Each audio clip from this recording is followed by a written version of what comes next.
Okay, we got a special guest here, Reginald Gordon, and basically this is about stories. We have a 25-year-old story. We'll get into that later. But Reggie, I want to ask you a couple questions on this. He's a community activist. What do you do, and what do you feel about this project?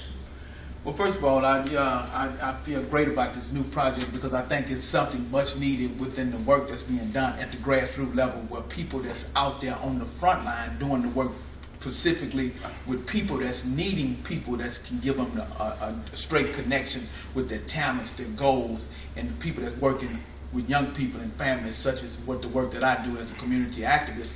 And me being a community activist is something that is people that's involved and people that do not have a voice life. So I'm almost like the voice of the voiceless ones in the community.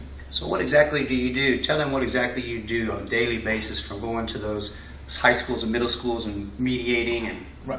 Actually, my day starts out, mainly if I'm not in the courthouse with a family, dealing with young people, going through their court system.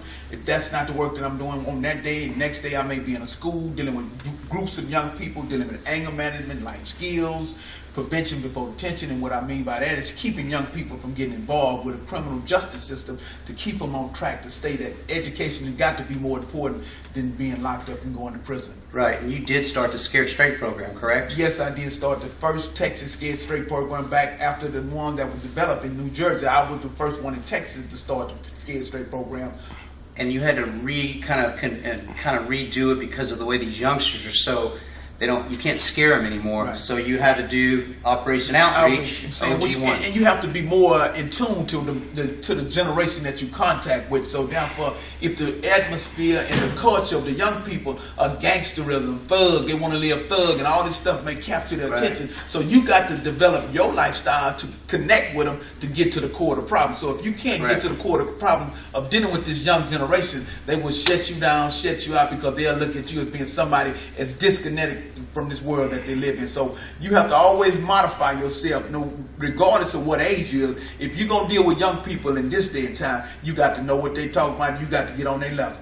Absolutely. Thank you so much. So basically what Reggie's going to do is we have this community involvement, and within the community involvement website, there's going to be a community activist division, and in which he's done this for 25 years, the same thing, same grind every day. He knows many more programs out there that will help our children, help our kids, and the right guys to actually send the right message to different subjects of community activism. OG1, no children, no future.